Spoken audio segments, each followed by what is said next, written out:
Good afternoon.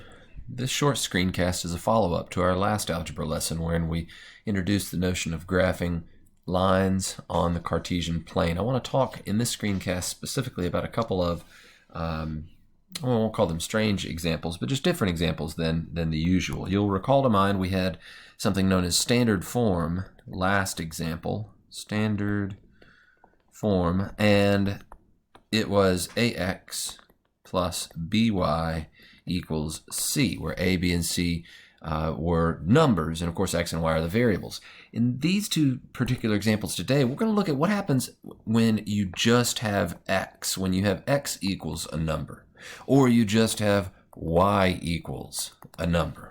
Okay, this is very different than in the last example. So if you'll recall to mind, in the last example we had, the example was 5x plus 3y. There was the presence of both the x term and the y term, and that produced a line that was slanted. It had a slope, it had an x-intercept and a y-intercept, and in these examples that we look at today, going to be very different. These are both versions of standard form where either a or b equaled 0. So let's get into a particular example. So we'll say x equals 3. Okay, so this is standard form. This is where you would say 1x plus 0y equals 3. So that does fit with our notion, with our notion of ax plus by equals c. It's just nobody would write it that way. You would just write x equals 3. And so what I want you to think about on the Cartesian plane or on the coordinate plane here is what type of point would be on the line where x equals 3? Well, obviously it's going to be a point that has an x coordinate of 3. So for example, right there, the point 3, 0.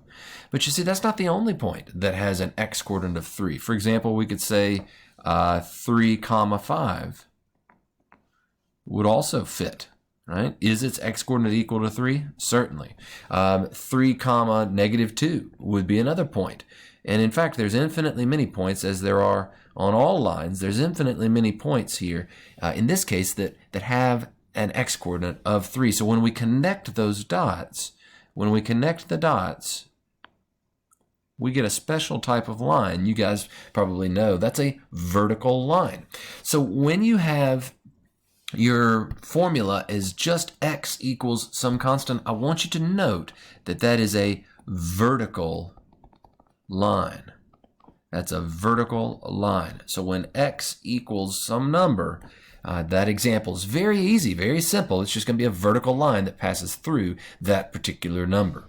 Okay, so similarly, you might already be able to guess that with y equals a constant, y equals a number, it's going to be a horizontal line.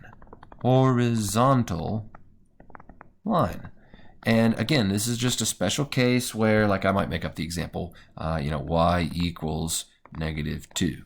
Okay, so like, again, we could write that in standard form. We could say that's 0x plus 1y equals negative 2. Nobody in their right mind would write it that way. You just usually write it as y equals negative 2. And if we were to graph that line out, again, we would find all of the points that have a y coordinate of negative 2. So for example, right here, I'll just use the same drawing. We've got the point 0, negative 2. We had the point earlier, I used this one, 3, negative 2. You could have any number of points. You could have way out here, of 100, negative 2. And it still fits with the notion of, oh, is my y coordinate negative 2? Yes, well then it's going to be on this line. And so we're going to have, as we said, a horizontal line there whenever you have the idea of y is by itself equaling a number. So those are two variations on standard form. Pretty straightforward. Again, vertical line for x equals a constant, horizontal line for y equals a constant. Now, you do have a homework assignment. I would like to kind of introduce this just by working the first one with you here.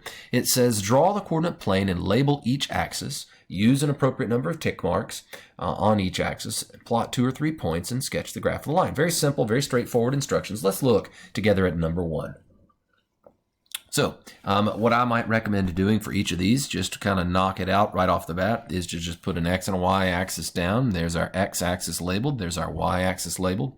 Now, as far as the number of appropriate tick marks, it probably isn't going to need a lot but I've already kind of got an idea of what this one will look like. So I'm just going to maybe put 2 or 3 in each direction.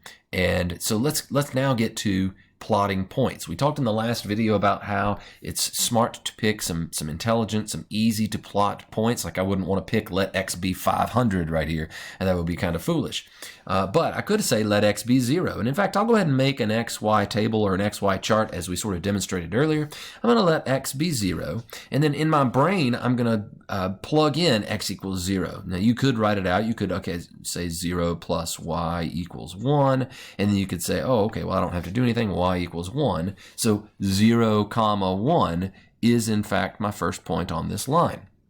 Once you kind of get the hang of it, like I could plug in x equals 1 and I'd get y equals 0. I could plug in x equals 2, for example. Okay, so 2 plus what?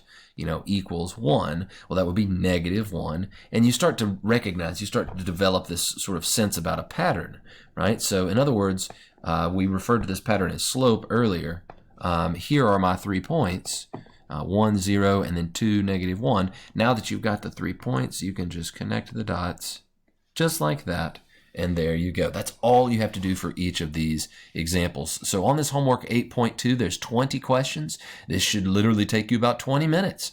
It's a very straightforward assignment. I will draw your attention to number 14 on the second page. That's one special case, as well as number 5 on the first page there. Again, those 2 special cases we've referenced earlier in this very screencast. So good luck on this assignment. I expect you guys will do well with it, and I look forward to discussing it again in tomorrow's lesson. Thank you very much.